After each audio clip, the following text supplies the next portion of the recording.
Hi, my name is Supang Yahya with matrix number 210949. So I will introduce about the case incident 1. This case incident shows how Matt and Peter are two colleagues who used to be familiar with and able to work together. Peter likes to keep his desk entirely free and spotless, and to get rid of any dust or filth, he maintains a stack of cleaning wipes in a drawer, while sketches, plans, periodicals, and pictures are strewn around Matt's desk, along with packs of crackers and coffee mugs, since he likes to have all of his work on display. Peter struggles to focus when he sees Matt's mounds of materials all over the place, but Matt believes he can be more creative and free-flowing when he isn't continually obliged to tidy and organize. This matter caused various speculations and worries among other colleagues. If Peter and Matt cannot solve their problems, it is possible that the existing positive relationship will not be able to be maintained and they will not be able to work with each other. The first question, describe some of the factors that led this situation to become an open conflict. According to the reading, there were few factors that make this into an open conflict. First of all, it was the management's decision to demolish the barriers between Matt and Peter, which led to a process dispute. Taking down the wall made Matt and Peter's different work habits and organizational styles more obvious when earlier they were unaware of them. Secondly, the presence of the personal differences between the two men. Due to their different work processes, having them in an open office setting highlighted this contrast. Next, the founder of Marquee Design and the other employees' unwillingness to intervene and mediate the quarrel. At least they need to make an effort to help Peter and Matt to find the solution for their conflict, maybe through open conversation. My name is Hu Ruidian. My match number is 405005. The case study, the question 11, the first answer is a correction and accommodation. Open dialogue helps both parties find a solution. They may compromise based on their performances while respecting one another's working approaches. Second, a rise in productivity. Open communication improves workplace productivity. Resolving conflicts lets people focus and work together. It also calms and organizes the workplace.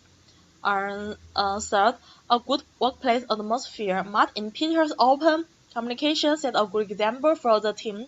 It fosters open communication, teamwork, and problem-solving in the workplace.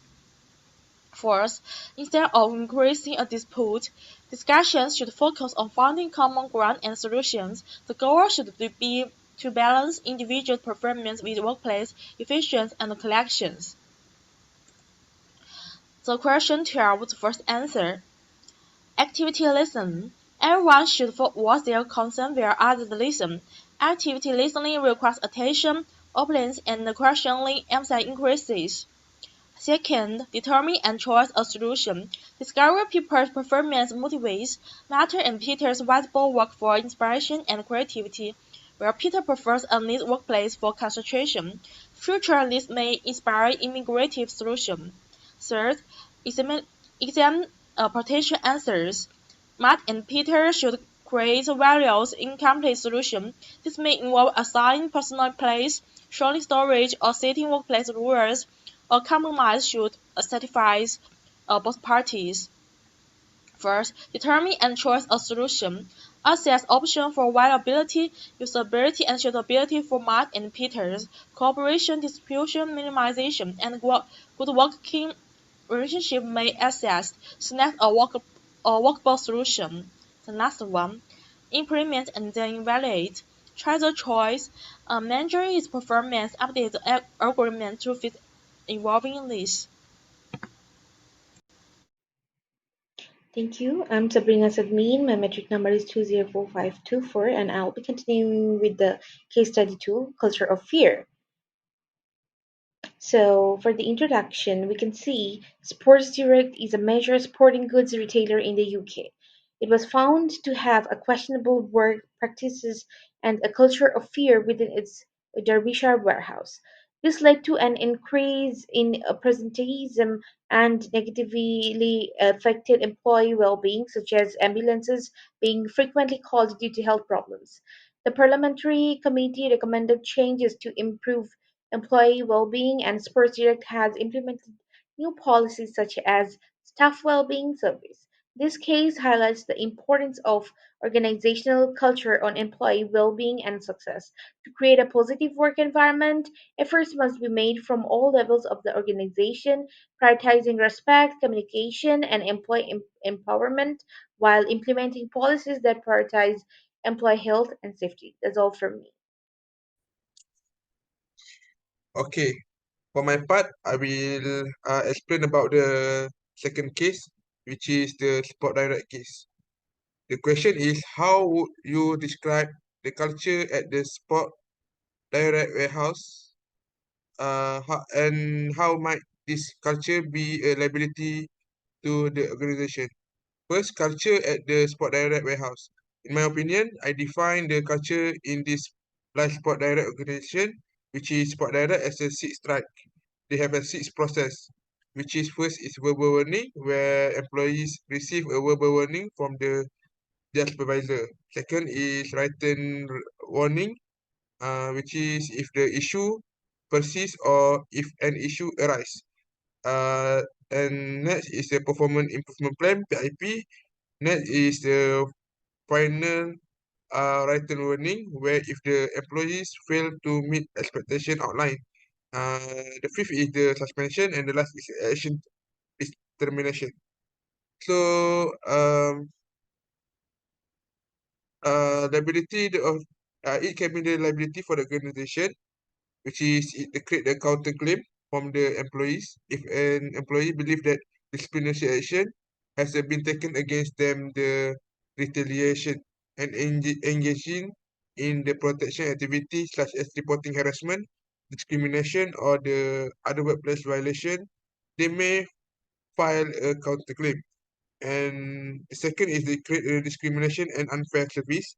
It's if disciplinary policy are implemented in this way that is disproportionately affect certain protected group, or if they are applied inconsistently, they may lead to claim the discrimination or unfair treatment.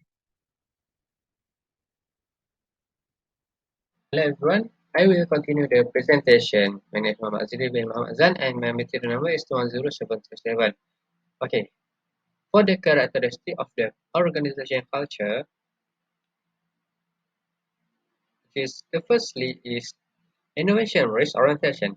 The organization ability to mitigate risk was not oriented, which is probability. They only started to implement better channels of communication after external intervention from authorities. This shows lack of trust and initiative on part of the management. For the second, which is attention to detail, precision orientation. The organization lays good mechanism to check the employees' productivity and loyalty, but fail to communicate it properly and to make requests for flexibility in the mechanism. In effect, they humanize the organization and made it like a machine without a feedback mechanism. For the third, which is emphasize on outcome achievement orientation. The organization is very oriented with its result producing. At the same time, if the health of employees is considered part of the result, the organization failed in achieving this. So they only care about outcome compared to the health of employees who have a negative impact on their performance packaging. For the next one, which is emphasis on people. Fairness orientation. Organization fail to take feedback from customer due to strict attitude and lack of interaction with outcome. with customer, causing customer to refuse to respond to service provided and even products sold on this shop at Spot Direct. For the next point, which is teamwork, cooperation orientation, organization fail to create a trusted environment and therefore teamwork did not actually exist. This is because superiors who oppress subordinates cause employees do not be eager to work in group due to conflict between employers and employers. This is a poor practice in doing group tasks and has a negative impact on this company as well as employees' performance also. For the last point, which is aggressiveness, competitive orientation, the organization was aggressive in terms of mechanizing its policy and producing result and stability. Okay, that's all for my part. I will pass to the next presenter. Thank you.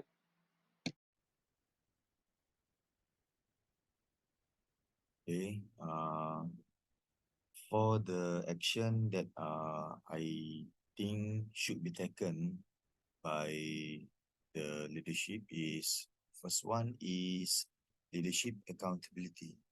You should openly apologize for previous issue and commit to fostering in a healthy and respectful work environment.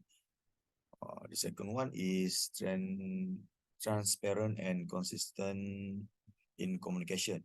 It can make company principle, standard, and policy obvious to all employees.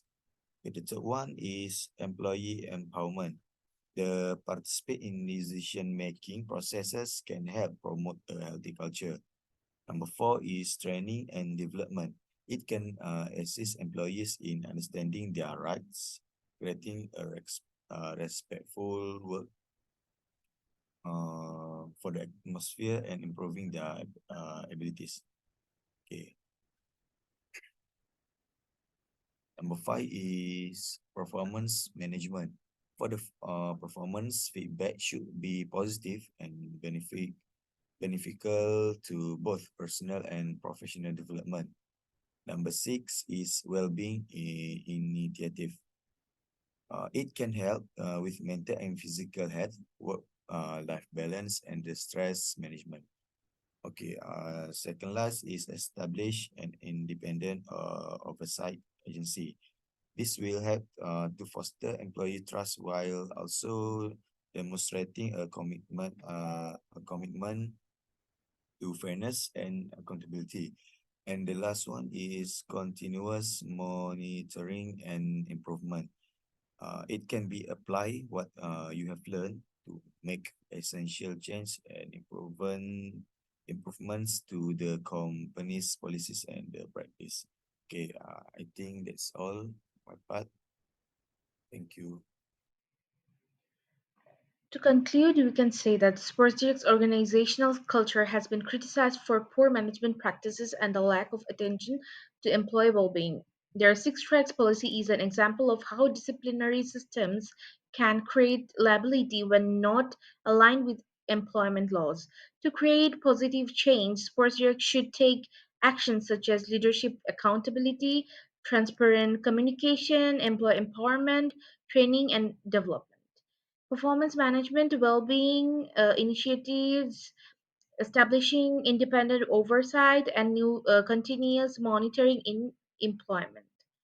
This long-term process requires commitment to prioritize employee well-being and dignity.